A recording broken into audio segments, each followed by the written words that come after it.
Ya, ini baru beberapa kelompok yang sudah maju ya.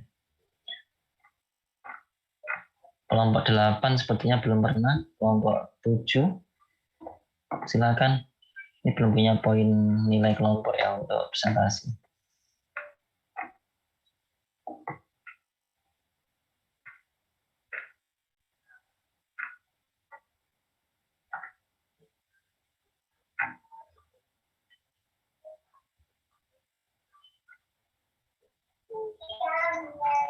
Permisi, Pak. Ya. Untuk kelompok ini saya izin konfirmasi saja. Untuk kelompok 7 dulu sudah pernah presentasi, Pak? Yang bagian apa? Waktu yang awal dulu, Pak. Atas nama siapa? Galang. Kelompok 7 atas nama Indira Yuda dulu, Pak. Siapa? Indira Yuda, Pak. Andira Yuda. Indira Yuda. Indira.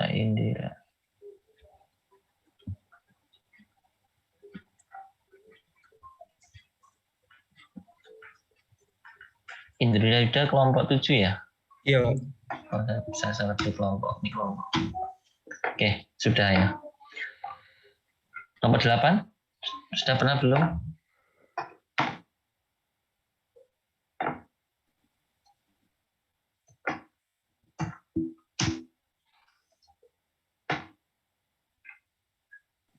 Kelompok 8 sudah, Pak.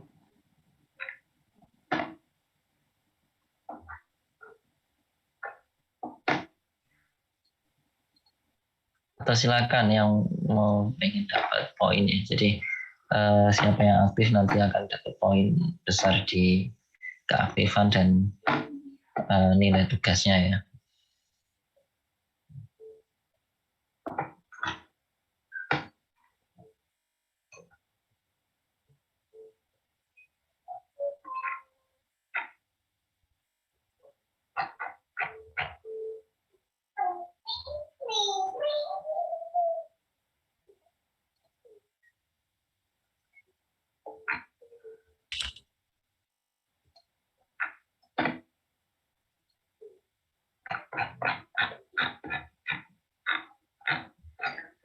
Kalau nggak ada yang nanya, mungkin saya nanya ya.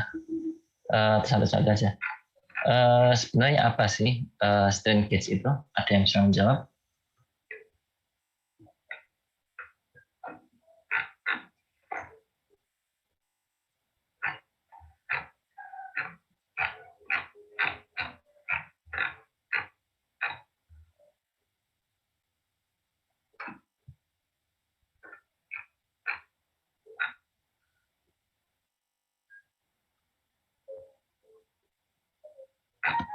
Saya izin menjawab, Pak. Ya, silakan. Jadi kalau di makalah saya kemarin itu yang strain gauge itu artinya sebuah transducer pasif yang mengubah deformasi berupa regangan menjadi perubahan resistansi. Dari regangan menuju ini perubahan resistansi. ya. Jadi load cell itu adalah sebuah sensor ya, di mana ketika kita regangkan atau kita baik ditarik atau ditekan, maka resistansi dari sensor tersebut akan mengalami perubahan. Kenapa kok bisa mengalami perubahan? Ada yang bisa menjawab? Galang mungkin? Atau yang lainnya?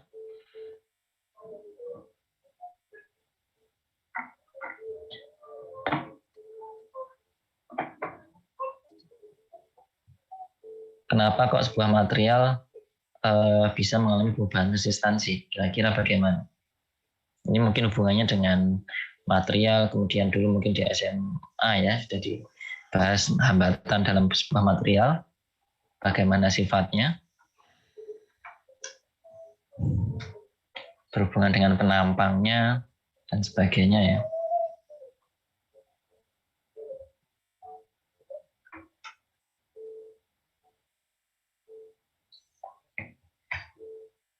Dari kelasnya Bu Latifah silakan ya, kalau misalkan mau menjawab juga ya.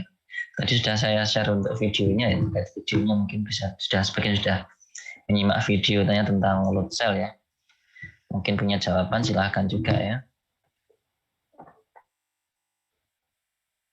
Ya Pak, kalau dari persamaannya, kalau nggak salah panjang itu berpengaruh sama ini ya Pak, sama resistensinya. Makin panjang resistensinya makin besar Pak. Oke, ya. Ada panjang ya yang mempengaruhi hambatan. Selain panjang, apalagi kira-kira ada yang jawaban lain? Ada penampang juga Pak. Oke ya. Jadi pada sebuah material, kalau misalkan kawat, misalkan gitu ya, kita punya kawat, ketika semakin panjang kawatnya, otomatis dia akan semakin besar hambatannya. Demikian juga kalau semakin kecil penampangnya, maka dia akan semakin besar hambatannya. Jadi dalam strain gauge, dia bentuknya seperti jalur ya, seperti dia dari sebuah material kemudian dipotong. Ini saya besar aja.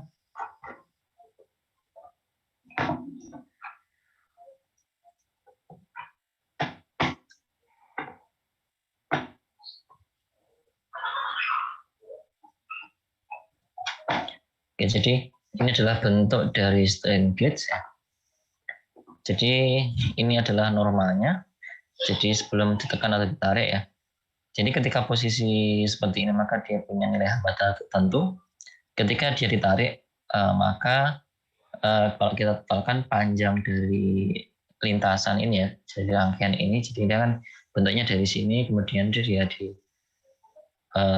secara ini spiral ini ya, naik turun dibelok-belokkan jalurnya. Ketika dia kena tarik, maka lintasan tadi yang awalnya mungkin kalau dihitung total panjang itu bisa 5 cm ya. Tapi ketika dia ditarik maka dia akan bertambah panjang ya, seiring dengan dia ketariknya berapa. Oke. Maka ketika dia kena posisi tarik, ada kemungkinan besar dia hambatannya akan naik. Kebalikannya ketika tertekan, maka di sini panjang total dari ujung satunya dengan ujung satunya dia mengalami penurunan sehingga dia R-nya turun. Oke.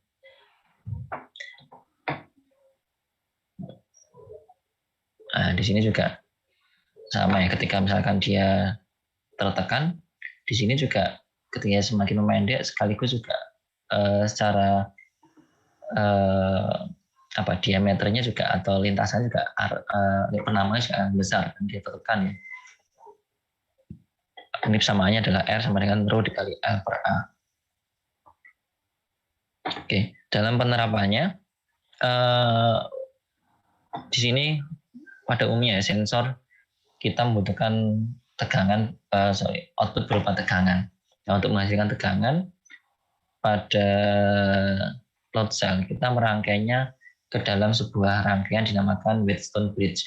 Ini kita mulai masuk sedikit nanti tentang signal conditioning ya. Ini ada Wheatstone bridge di mana Vout-nya sama dengan R4. Vout adalah titik ini dengan ini ya. Jadi beda potensial adalah titik A, misalnya titik A, ini titik B, sama dengan R4 dibagi R3 plus R4 minus R2 dibagi R1 plus R2. Seperti halnya kalau kalian nanti belajar nanti ada voltage divider R1 dan R2 di sini ya, dan R3 dan R4. Jadi Vout ini A, misalkan ini ya di sini. Jadi nilai dari titik A, misalkan ini adalah A, ini sama dengan ini ya, ini sama dengan R4 dibagi R3 plus R4, delta V-nya berarti minus ya. Di sini R2 dibagi R1 tambah R2 dikali dengan V-in. Ini adalah nilai beda potensial antara titik ini dengan ini. Oke. Nah, dari sini ada 4 buah hambatan ya. Salah satunya nanti bisa diganti dengan load cell atau keempat-empatnya.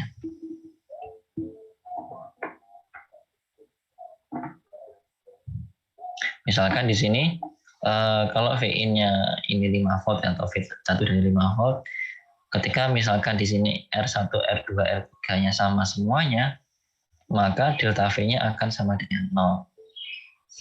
Sini sesuai dengan persamaan yang ini ya. Oke, kemudian misalkan di sini ketika ininya berubah ya, R1, R2, R3, R4-nya di sini kita ubah nilainya. Di sini R1-nya kita naikkan, R2-nya kita turunkan, R3-nya kita turunkan, R4 kita naikkan di sini. Berarti R4-nya 4 dibagi 2 plus 4, minus 2 dibagi 4, minus 2, dikali 5 sama dengan 1,667 volt. Oke, ini adalah beda potensial antara titik A dengan titik B di sini, tengah-tengah di sini, Vout-nya. Oke, kemudian pada aplikasinya, untuk strain gauge, ada yang modelnya ada full bridge strain gauge-nya. Jadi 4 buah R tadi disambungkan semuanya ada load cell ya, dengan konfigurasi seperti ini. Oke. Nah, di sini ada rangkaiannya ya. Jadi ada yang dipasang vertikal, ada yang dipasang horizontal di sini. Jadi ketika di sini ditarik, maka ada salah satunya yang naik hambatannya, ada yang salah satunya turun. Kemudian ketika ditekan, ini yang bagian ini memanjang ya, R-nya membesar, bagian yang satunya dia mengecil. Nah, di sini gunakan untuk apa? Biasanya dipasang dua ini biasanya lebih untuk proses kalibrasi ya. Jadi nilainya lebih akurat. Kemudian ini juga sama, dia diperkenalkan dia model bending beam load cell, bisa dipasang seperti atas bawah. Jadi ketika dia ada beban ke bawah, maka yang ini naik, hambatannya yang bawah dia turun. Satunya tertarik, satunya tertekan ya. Kemudian aplikasi dari load cell kira-kira sebagai apa yang lebih banyak? Ini salah satu adalah untuk mengukur torsi dan gaya. Selain itu untuk apa yang sering kalian gunakan kira-kira untuk apa? Load cell itu.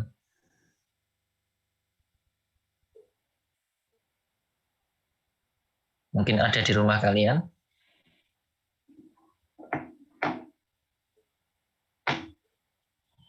Di mana dipakai? Izin menjawab, Pak. Ya, silakan. Mungkin di timbangan digital, Pak. Ya, jadi yang paling sering kalian pakai mungkin adalah di timbangan digital ya. Jadi pada timbangan digital di dalamnya ada load cell ya. Load cell ketika diberi beban maka dia akan menghasilkan perubahan resistan, kemudian dikonversi ke tegangan, kemudian ditampilkan dalam bentuk digital nilai berapa berat badannya. Oke, kemudian selain itu load cell banyak diaplikasikan juga digunakan untuk mengukur torsi, kemudian gaya-gaya yang lainnya ya. Pada misalkan pada sistem pengujian di sini contohnya pada pengujian untuk propeller misalkan pada motor dengan baling-baling ya. Nah, di sini ini kira-kira mana yang untuk mengukur thrust, mana untuk mengukur torsi. Ini misalkan yang atas, ini yang bawah. Kira-kira yang mana ini?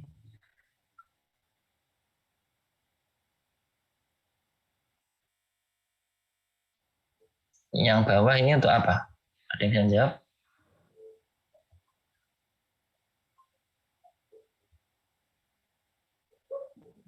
Misalkan ini motor ya, motor ketika berputar, ini kan menghasilkan thrust ya. Thrustnya arahnya kemana, torsinya arahnya kemana kira-kira. Kemudian kita bisa ukur torsi dan thrust menggunakan load cell salah satunya.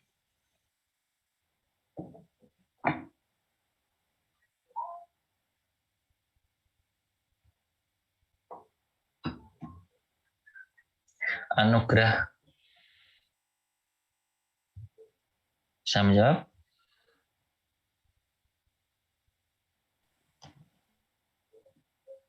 Mungkin menurut saya yang atas untuk mengukur torsi, Pak. Iya. Kenapa?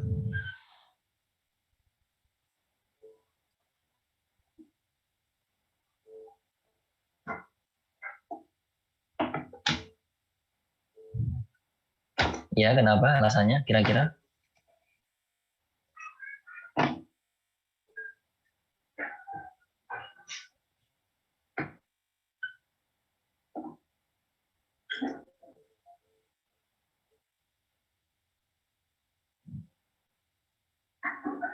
Atau yang lainnya silakan menjawab ya, bebas ya. Untuk kelas berlatifat juga silakan.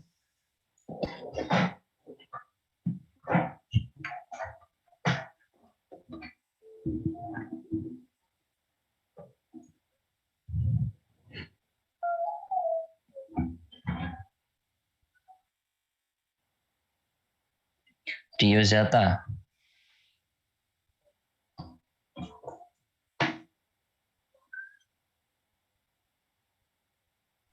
Ya, Pak. Ya.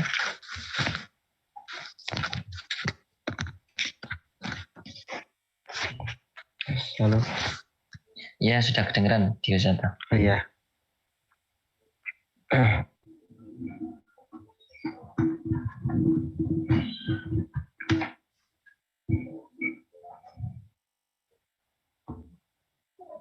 Ya. Guys, Nah, nah,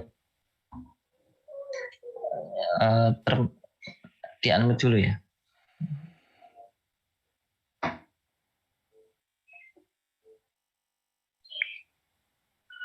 maaf Pak, mic saya agak error. Gimana Pak tadi? Sudah.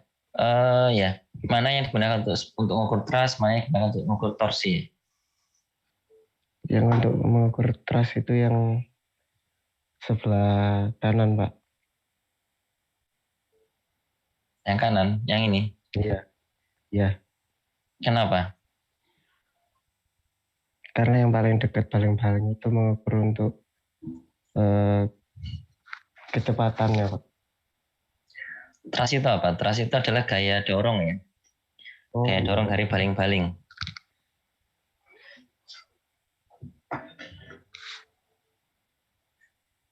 Kalau gaya dorong berarti arahnya kemana? Vertikal kan ya?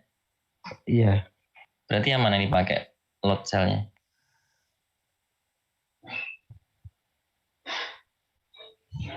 Berarti yang bawah ini ya? Yang bawah, ya. Oke. Jadi konfigurasi ini adalah konfigurasi pemasangan ya untuk load cell. Untuk yang bawah ini adalah untuk ukur thrust. Jadi ketika dia baling-balingnya dia menyala, otomatis dia akan ada gaya dorong keangkat ke atas ya. Jadi dia akan keangkat ke atas. Nah di situ dia akan diukur menggunakan load cell yang bawah, kemudian yang kanan ini dipasang di sisi ini ya.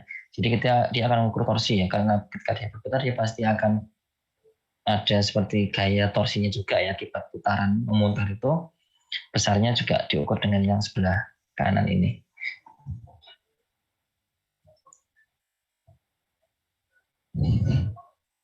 Kemudian untuk ukur RPM-nya bisa menggunakan ini ya, dengan menggunakan tachometer atau model ditambahkan piringan yang ada lubangnya yang disambungkan dengan LED sama LED sensitive sensor.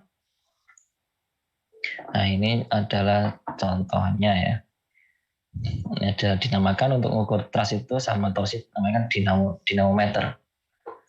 Ini propellernya. Ini adalah load cell torsinya. Jadi untuk mengukur torsinya. Kemudian ini ada motor dalamnya. Kemudian ini adalah untuk mengukur gaya angkatnya atau thrust-nya.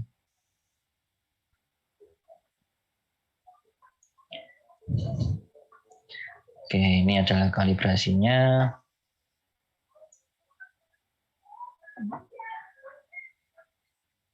Kemudian dari situ bisa diplotkan ya.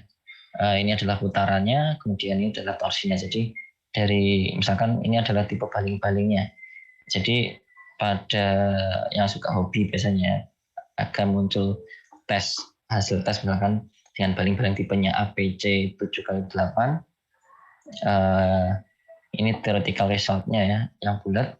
Kemudian ini yang kotak-kotak ini adalah dinamometer test result-nya, ini sudah mendekati ya dengan hasil sebenarnya. Kemudian bisa tahu persamaannya juga, hubungan antara RPM putaran dengan torsi, atau dengan di sini adalah powernya ya. Jadi arus listrik yang masuk dikali dengan hambatan jadi power ya, buat berhubungan dengan thrust-nya berapa. Ini dengan masing-masing tipe kebaling masing beda baling-baling ya. Ada tipe GWS, ada APC dan sebagainya, ada tipe baling-balingnya. Setiap baling-baling punya karakteristik trust yang berbeda-beda.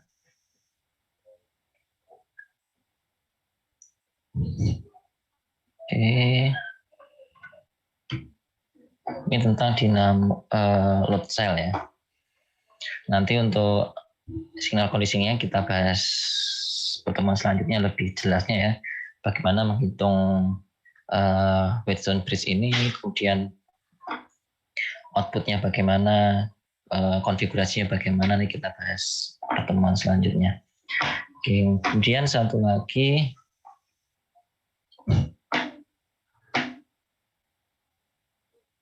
ada pertanyaan mungkin sebelum dilanjutkan materi yang lainnya? Pak, mau tanya dikit soal Weston Bridge, Pak. Ya. Maaf Pak, saya boleh minta gambar tadi nggak Pak, yang Weston Bridge Pak? Ya, ini. Itu arusnya mempengaruhi persamaan tekanannya nggak Pak? Arah apanya? Arah arus listriknya Pak. Arah arus listrik. Ya, itu asumsinya dari atas ke bawah ya Pak ya? Maksudnya apa namanya? Positifnya di sini ya? Ya, si alirannya itu searah jarum jam kan Pak ya? Iya. Nah itu kalau seandainya kebetulan positifnya di bawah, nanti persamaannya berubah apa tidak Pak? Oke, kalau negatifnya atau ini untuk asumsi bahwa tanda negatifnya di bawah ya.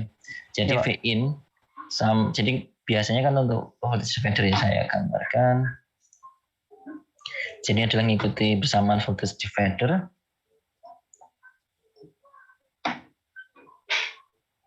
Ini asumsinya bahwa ini adalah positif, ini negatif atau ground atau nol ya, atau nol di sini.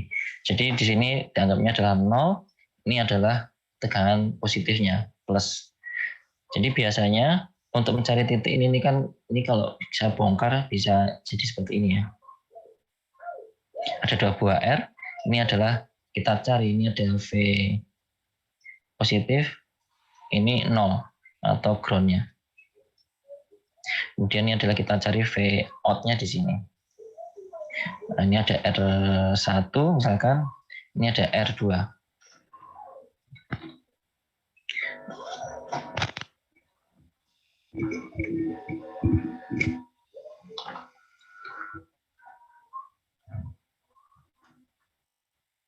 Ya, suara saya masih bisa dengar ini? Bisa Pak. Ya, dari persamaan ini kan untuk mencari V tengah-tengah ini kita gunakan persamaan voltage divider ya, di mana V out sama dengan R2, R yang bawah ini ya, R yang bawah ini dibagi dengan total hambatannya di sini, R1 plus R2 dikali V plusnya di sini, V plus. Seperti itu. Jadi ini dengan asumsi bahwa yang bawah negatif ya, persamaan ini. Biar tidak salah nantinya. Seperti itu, Ihsan. Baik Pak, terima kasih. Tadi nama persamaannya apa Pak? Divider apa? Voltage divider. Voltage divider. Oke, makasih Pak. Ya. Jadi voltage divider separuh dari weight zone bridge ya. Kalau weight zone bridge ini adalah menggunakan dua buah voltage divider. Kemudian dicari diferensial tegangannya sini berapa, potensial berapa. Kalau ini cuma satu, beberapa nanti akan kita pelajari ya. Ada signal conditioning, ada tipenya voltage divider, ada weight zone bridge, kemudian operational amplifier, kemudian ada filter dan lain sebagainya di bab selanjutnya. Jadi apalagi sensor ya, sensor yang keluarnya masih hambatan, kita perlu mengubahnya menjadi tegangan. Salah satu caranya adalah menggunakan weight zone bridge ini. Jadi yang awal tadi outputnya dia berupa hambatan, kita rangkai seperti ini ya, load cell-nya kita pasang di semua R atau salah satu saja bisa. Kemudian kita pasang ini satu dayanya, maka akan keluar Vout-nya di sini berapa terhadap perubahan load-nya berapa. Ada Wheatstone sama kita bisa menggunakan Wheatstone, bisa menggunakan voltage divider, bisa juga menggunakan op-amp untuk mengubah dari hambatan ke tegangan. Ada pertanyaan lagi mengenai strain gauge?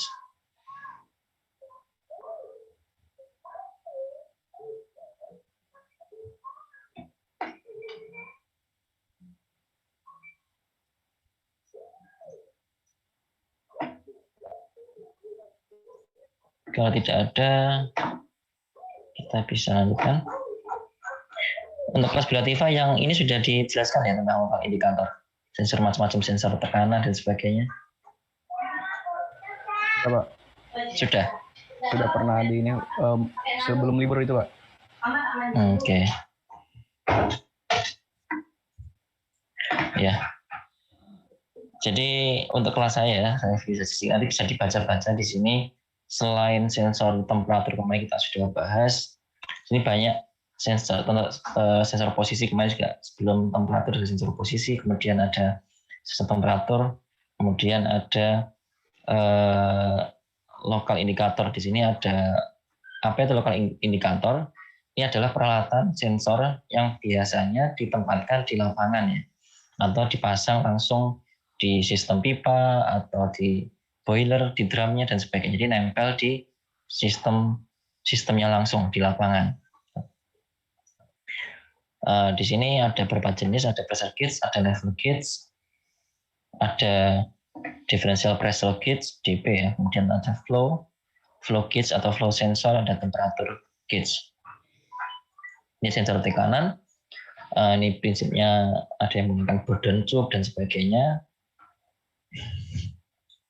Nanti bisa dibaca-baca. Di sini nanti untuk yang ini kita akan bahas mengenai teoritisnya saja. Nanti mungkin kita langsung bahas ke signal conditioning-nya. Oke, kemudian jenis-jenis sensor tekanan ada di sini untuk tekanan lebih dari 1 atm dan tekanan kurang dari 1 atm. Disebutkan apa kira-kira di sini? Kalau yang kurang dari 1 atm disebut dengan apa?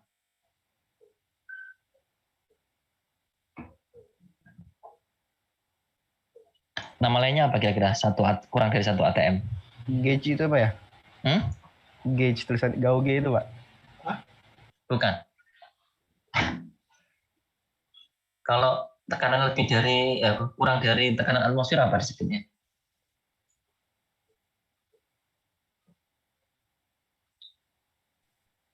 Tekanan statis, Pak. Statis. Bukan, kurang tepat. Ada lagi mungkin yang istilahnya kalau kita kurangi tekanannya di bawah 1 atm.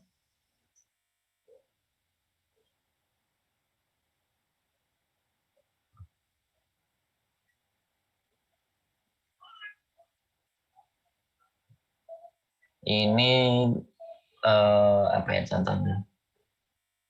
Misalkan kalian kalau ada sealer ya, ada yang kalian punya makanan ya, makanan beku terutama ya, biasanya kan ada yang dia disilnya biasa, ada yang disilnya lebih dikurangi ya tekanannya sehingga dia ngepres. Vakum, Mbak. Ya, vakum. Ya, jadi kalau kurang dari 1 atm atau lebih kecil dari 1 atm sebenarnya adalah vakum ya. Sampai 0 atm ya. Nah, itu menggunakan jenis ini, Pirani gauge, ionization gauge, thermocouple, dan thin film. Ini bisa kita gunakan untuk mengukur tekanan vakum. Sedangkan tekanan lebih dari 1 atm atau pressurized, ini bisa menggunakan diafragma, kemudian bisa menggunakan VDT, bisa menggunakan Bourdon tube, bisa menggunakan resistive pressure. Jadi kalau lebih dari 1 atm itu prinsipnya adalah menggunakan sistem seperti adanya tekanan ya, sensor gaya, bisa menggunakan LVDT atau ya bisa menggunakan Resistive pressure itu bisa menggunakan load cell tadi ya. Jadi dindingnya bisa kita ukur berapa regangannya atau diafragma atau burden tube. Oke. Kemudian metodenya ada direct reading gauge, ada indirect. Kalau direct di sini menggunakan solid wall, contohnya adalah tipenya Bourdon, radimeter, diafragma, atau liquid wall. Di sini menggunakan manometer ya. Kemudian atau indirect gauge. Nah, di sini biasanya menggunakan mengukur properti dari gas atau kita menggunakan gas biasanya atau gas tertentu ya. Bisa menggunakan viscosity, bisa menggunakan ionisasi, atau bisa menggunakan thermal conductivity. Kemudian ini bentuk-bentuknya. Ini ada yang menggunakan diafragma, kemudian di sini ada yang menggunakan burden tube ya. Ada spring, jadi sebuah pipa tipis ya. Pipa tipis ditekuk, kemudian ditekan dia akan cenderung ke bentuk aslinya, bentuk lurusnya. Kemudian ini menggunakan piezoelectric sensor. Jadi piezoelectric adalah sebuah sensor yang ketika dia terkena gaya ya, terkena gaya maka dia akan menghasilkan tegangan. Ini contohnya seperti ini. Di sini ada masanya, kemudian kena piezo material ya, maka dia akan muncul tegangannya. Nah, kalau kita gunakan sebagai pressure transducer, berarti dia seperti ada diafragmanya. Ketika dia ada pressure di sini, maka dia akan menekan dari piezonya, maka keluar tegangannya. Kemudian ini adalah keunggulan dan kekurangannya. Kelebihannya bentuknya bisa disesuaikan dengan kebutuhannya, ukurannya kecil, kemudian respon frekuensi yang bagus, tidak memerlukan power atau electrical source. Ini disebut dengan sensor apa? Piezoelectric masih ingat? Sensor aktif atau pasif? Pasif, Pak. Pasif ya, karena tidak memerlukan power atau electrical source. Nah, kemudian kekurangannya, piezoelectric ini hanya bisa digunakan untuk pengukuran dinamis. Jadi yang sifatnya dia berubah-ubah ya. Jadi kalau mengukurnya dia nilainya dinamis, sifatnya dinamis, maka kita bisa menggunakan piezo ini. Kemudian sensitif terhadap gangguan panas. Kemudian ada beberapa kristal yang model dalam air, berarti tidak bisa digunakan untuk yang kondisi lembab ya. Kemudian karena output sinyal kecil perlu kabel high impedance, kemudian perlu ada sinyal conditioning. Jadi untuk piezoelectric ini lebih banyak digunakan untuk pengukuran yang dinamis. Tidak bisa digunakan untuk yang statis yang sifatnya dia tetap, itu tidak bisa ya. Jadi kalau misalkan dia bebannya berubah-ubah, nah kita bisa gunakan piezo ini. Kemudian burden tube di sini paling banyak diaplikasikan ya. Seperti tadi modelnya dia ada yang model C, ini pipa pipih. Kemudian ketika dia kena pressure dia cenderung akan meluruskan dirinya ya, sehingga dia akan mendorong dari jarumnya. Kemudian bentuknya ada yang helical burden tube. Kemudian ada yang bentuknya spiral juga di sini. Ini kelebihan dan kekurangannya. Bentuknya sederhana, kemudian sensitivitas bagus, akurasi tinggi, terutama untuk tekanan tinggi, kemudian bisa digunakan untuk mengukur vacuum pressure ya. Kemudian range pengukuran juga lebar.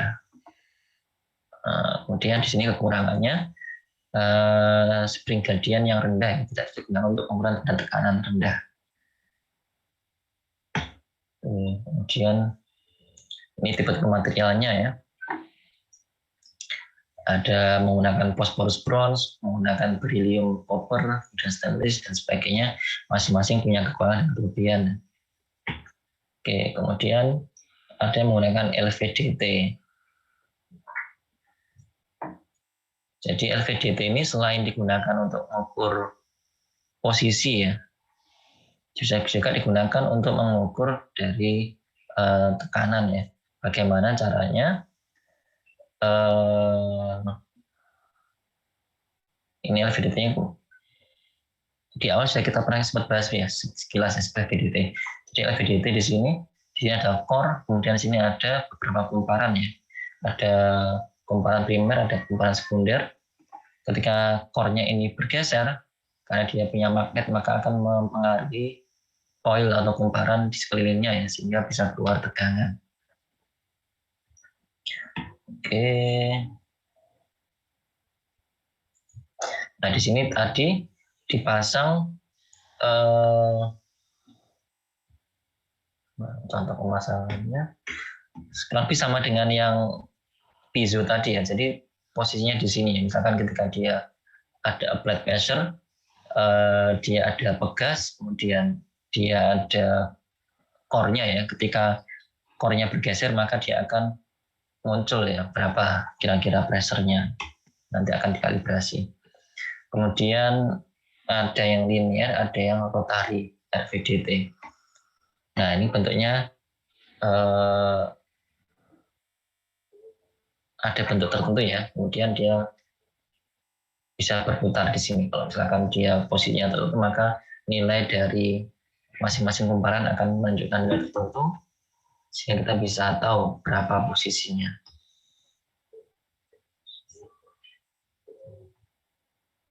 Nah, ini bentuknya modelnya. Jadi dia menggunakan bantuan pegas ya di sini. Ini ada pegasnya. Kemudian nanti dia akan diukur berapa posisinya di sini. Kalau posisinya misalkan masih dimentok di sini, berarti tekanannya masih kecil. Ketika dia sudah ke kanan, bergeser ke kanan, semakin ke kanan, maka rasanya akan semakin besar. Oke, ini skip.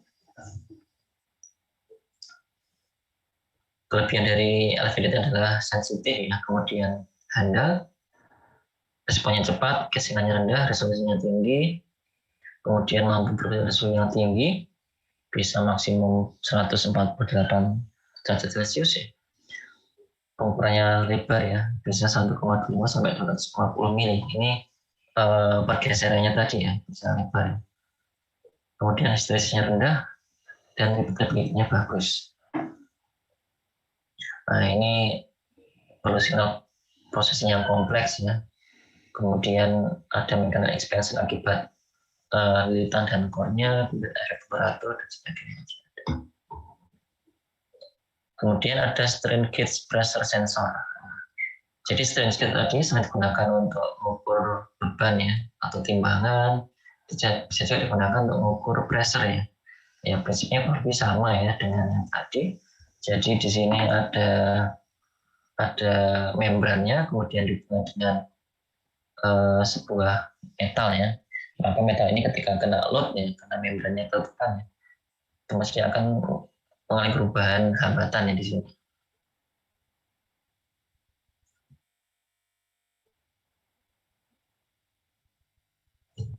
Nah, di sini kelebihannya fast response, mudah dikomunikasi dengan temperatur efek, relatif bebas dari adanya efek akselerasi atau percepatan. Jadi tidak terganggu akibat goncangan, sebagainya lebih bebas. Kemudian cara yang lainnya adalah menggunakan kapasitas of kapasitor. Jadi menggunakan kapasitansi dari kapasitor ya. Dia ada 2 buah plat, kemudian di sini ada gap ya di antara 2 buah plat. Oke, di sini 2 buah plat ini nanti ketika misalkan jaraknya divariasikan, maka nilai kapasitasnya juga akan berubah di sini. Ada yang modelnya dia parallel plate, ada yang modelnya coaxial cable, ada pair of parallel wires ya. Oke, ini untuk aplikasinya.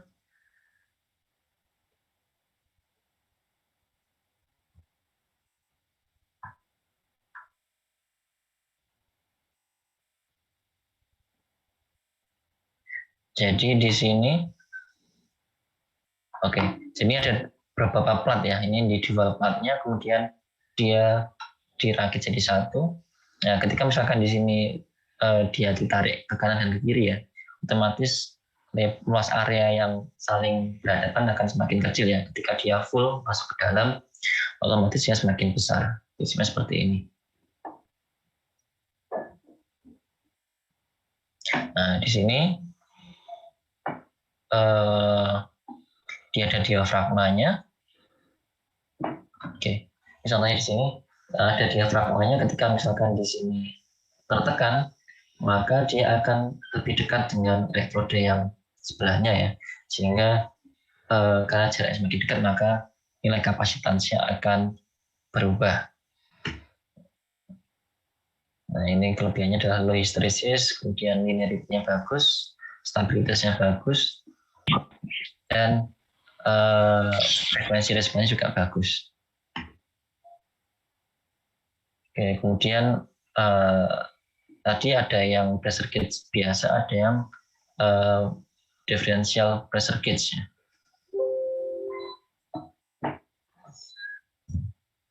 Jadi differential ini dia menggunakan dua buah inputan ya di sini ya, sehingga nanti bisa menghasilkan pressure untuk diferensialnya.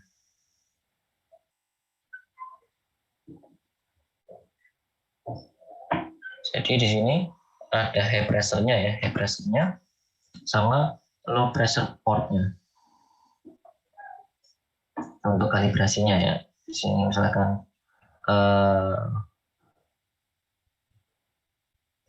di sini biasanya digunakan untuk pengukuran yang lebih presisi ya. Misalkan kita menggunakan lebih presisi, kita bisa menggunakan differential pressure sensor.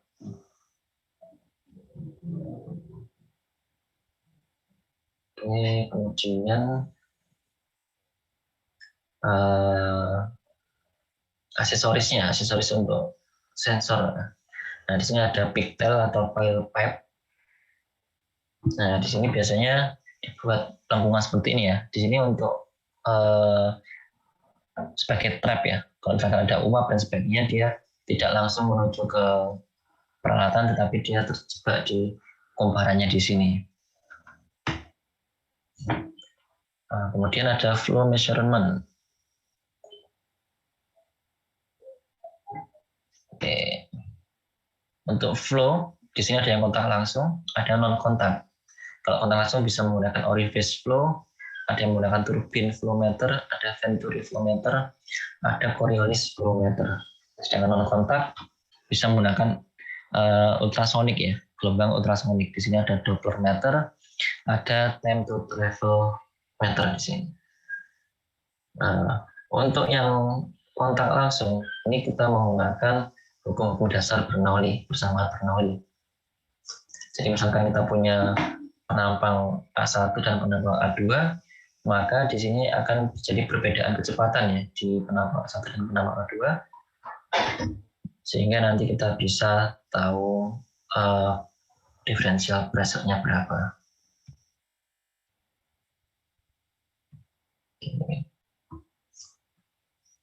Dan di sini biasanya disebut dengan orifice ya, menggunakan orifice meter.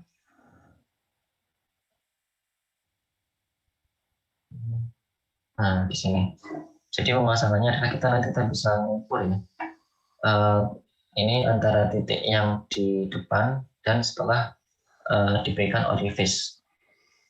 Nah, maka nanti ini kan ada selisih tingginya di sini. Kita bisa mengukur tekanan yang ada dalam pipa di sini.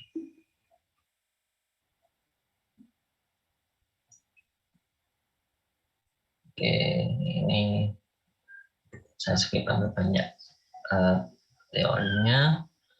Nanti silakan dipelajari ya, dibaca-baca. Untuk bagian ini, untuk indikator ini mungkin saya tidak akan mengeluarkan untuk persamaan perhitungannya ya, tapi lebih ke unggulannya, kekurangannya, mungkin teorinya penggunaannya bagaimana, kerjanya bagaimana, seperti itu. Oke, kemudian orifice meter di sini harganya murah, bentuknya kecil, mudah dipasang, dilepas, mudah dirawat ya, dan sebagainya. Kemudian adanya error di sini karena adanya erosi. Jadi karena tadi menggunakan orifice split tadi ya, maka itu akan mungkin muncul kotoran yang menempel di bagian orifice-nya dan sebagainya. Kemudian juga erosi atau terjadinya abrasi ya, misalkan karena di situ ada uap air dan sebagainya. Kemudian cara lainnya adalah menggunakan venturi.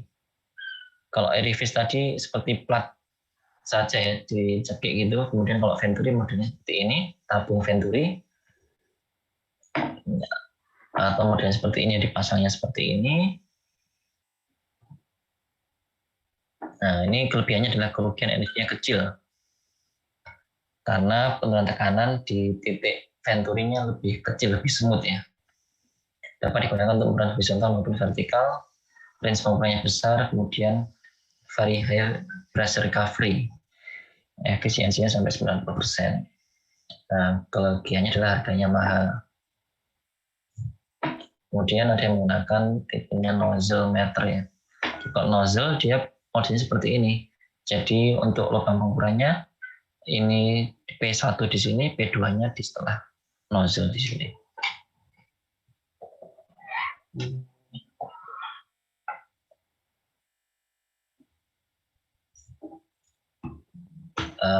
Oke. Nah, kemudian ini juga pemilihan size-nya, valve size-nya juga menyebabkan kavitasi ya. Kavitasi itu apa? Yaitu gelembung-gelembung udara ya. Akibat di sini awalnya dia besar menjadi kecil, maka dia akan muncul gelembung-gelembung udara. Gelembung-gelembung udara ini bisa menyebabkan kavitasi namanya, atau dia menguap, evaporize di sini istilahnya. Kavitasi ini bisa menyebabkan adanya lubang-lubang atau abrasi pada dinding pipanya atau valve-nya.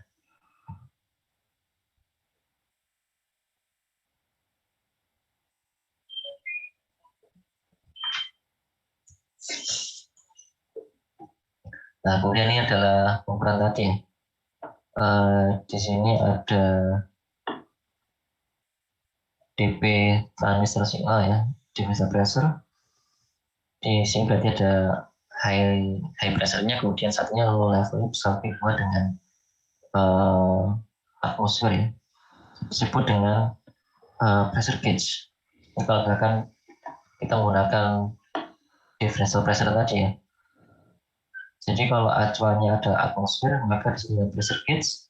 Kalau di sini acuannya adalah sealed vacuum chamber ya, jadi dari 0. Jadi acuannya adalah tekanan 0 atm ya. Berarti dia disebut absolute pressure. Kemudian kalau di sini prosesnya adalah vakum ya, prosesnya vakum, maka dia vacuum pressure. Oke. Ini untuk flow meter ini menggunakan turbine meter. Ini modelnya seperti ini, di dalamnya ada seperti kincirnya ya. Kemudian di sini ada detektornya. Dia setiap kincir yang melewati detektor dia akan menghitung berapa kali putarannya. Nah, di sini dihubungkan dengan diameternya berapa, kemudian putarannya berapa kali, maka kita bisa mengestimasikan debit air yang mengalir berapa atau flow-nya berapa.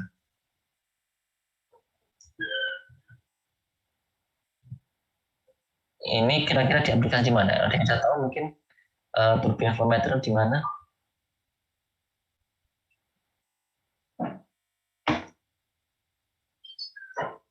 Di pompa, Pak. Di pompa.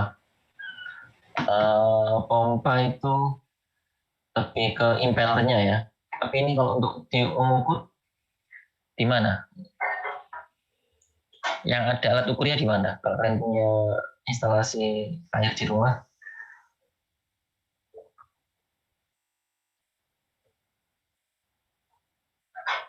dari PDAM masuk ke rumah, masuk apa dulu? Ya itu Pak, namanya Pak, nggak tahu Pak.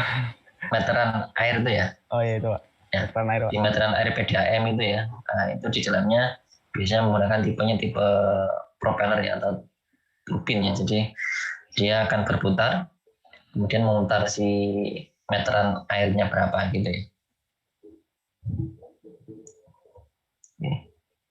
Nah, kelebihannya adalah tidak perlu supply daya untuk menggunakan rotating fan-nya.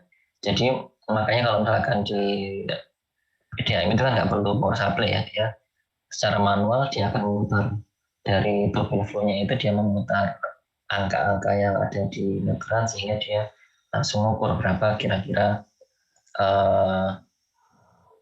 debit air atau volume air yang sudah kita konsumsi setiap harinya atau setiap bulannya. Oke.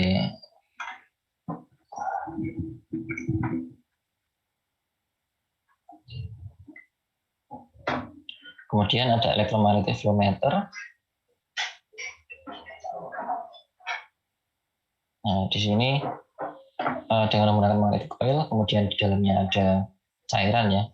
Maka ketika misalkan dia ada kecepatan tertentu, maka dia akan mengubah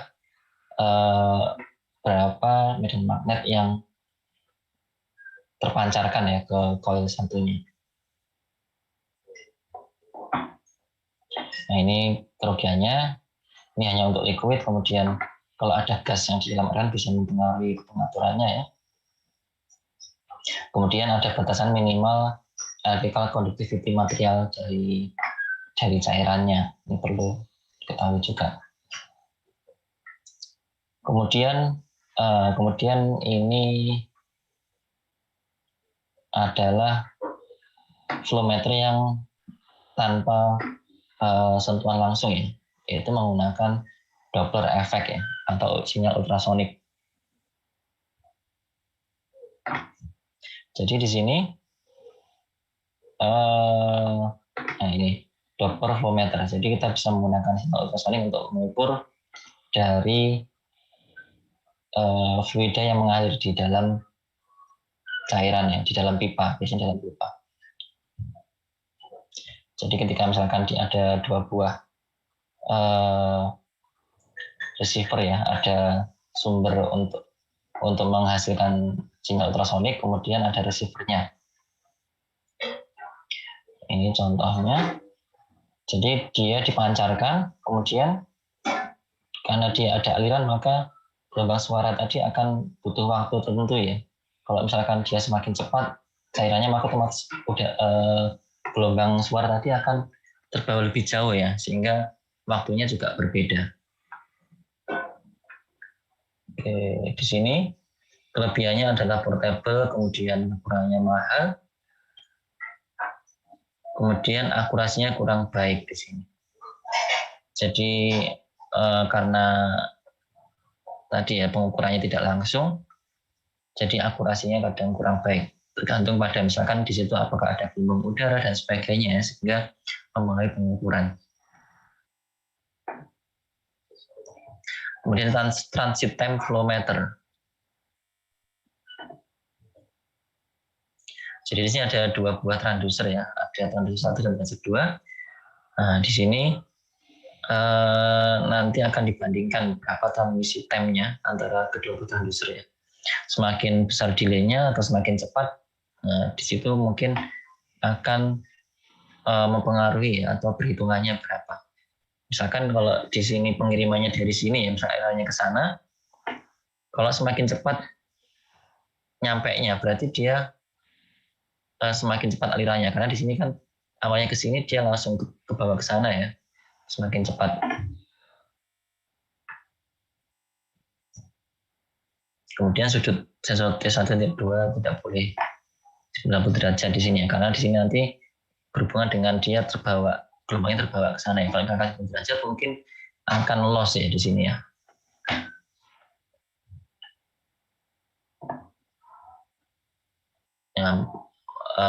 Model pemasangannya bisa bentuknya berseberangan seperti ini atau bentuknya dia sejajar dengan ini ya. Jadi dia bisa mantul seperti ini. Kelebihannya di sini portable, dapat digunakan langsung tanpa harus memutus aliran fluida, kemudian tidak perlu memotong pipanya ya atau mengganti pipanya, memasang misalkan pipanya. Jadi biasanya ini untuk pengukuran portable. Jadi kayak Doppler flow meter, kemudian transit time flow meter, ini sifatnya portable ya, bisa dibawa. Biasanya digunakan untuk kalibrasi flow meter yang sudah ada dari misalkan dari venturimeter, dari yang lainnya yang sudah terpasang. Kita bisa bandingkan hasil pengukuran dari transit flow meter atau dari Doppler flow meternya.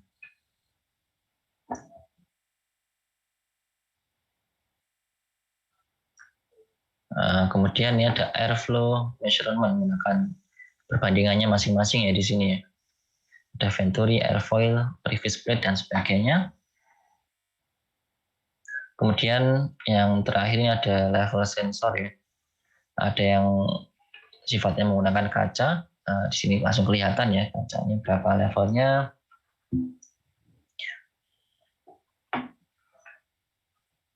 Ada yang menggunakan mechanical, ada yang menggunakan langsung kaca. Ini ada reflex level gauge, ada transparent level gauge, kaca ya, atau magnetic level gauge. Di sini floatingnya.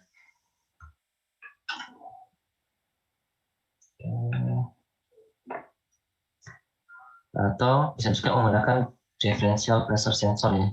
Jadi kita pasang di sini P1-nya di bawah dan P2-nya, P0-nya di atas ya, bagian yang tidak ada cairannya. Maka ini akan jadi perbedaan pressure ya.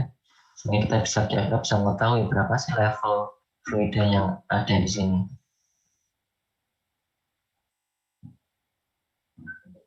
Ini adalah contohnya pada steam drum di boiler ya. Nah, jadi pada steam drum kita harus menjaga level air steam drum di level tertentu, nggak boleh kurang dari batas minimumnya. Kenapa di situ? Karena kalau kurang, ini pipanya bisa tidak terisi air ya, sehingga bisa terbakar pipanya atau meleleh karena temperaturnya terlalu tinggi kalau tidak ada airnya di situ. Kemudian ini adalah kekurangan kelebihan di level sensor. Ada instalasi mudah, bisa digunakan kondisi di mana sistem lain tidak bekerja.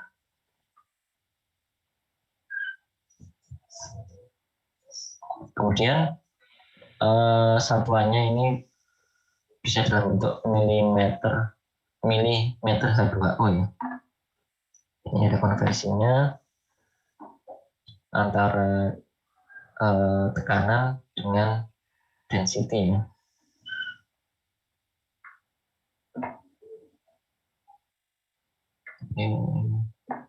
Nah, ini cara lainnya adalah menggunakan ultrasonic level sensor.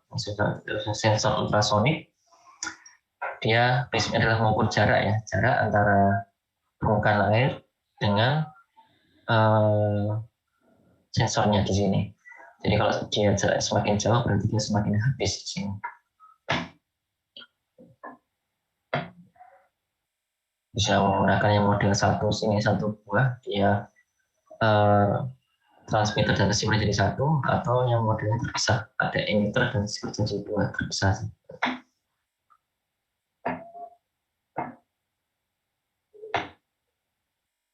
Oke. Nah, kemudian ada juga yang menggunakan kapasitas level ya. Nah, di sini dia ada pipa di sini, ada pipa, kemudian dia mengisi gap antara dua celahnya di sini. Semakin tinggi maka celah gapnya semakin banyak diisi ya di sini.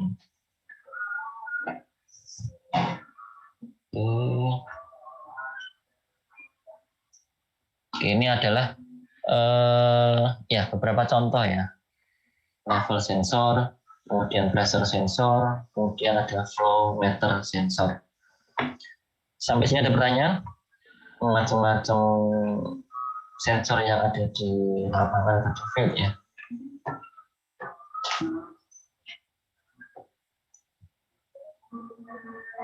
Nanti silakan dibaca-baca lagi ya tentang teori-teorinya, macam-macamnya karena memang banyak sekali. Selain dari PPT ini juga bisa dibaca dari textbook ya.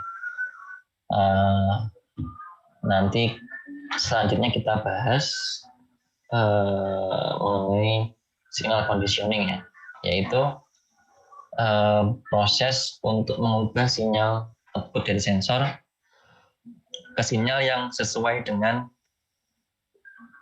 kontrol yang kita punya atau peralatan setelahnya ya akan digunakan untuk mengukur atau untuk mengendalikan atau untuk kita amati. Itu namanya signal conditioning.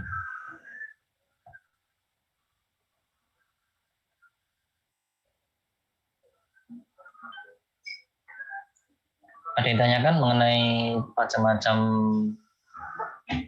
lokal indikator ini, sensor di lokal indikator? Belum ada, Pak. Belum ada ya.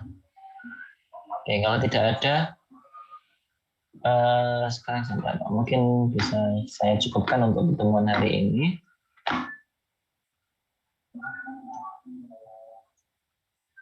Nanti insya Allah kita lanjut ya hari Rabu ke materi selanjutnya mengenai ini sudah ada yang buka puasa ya.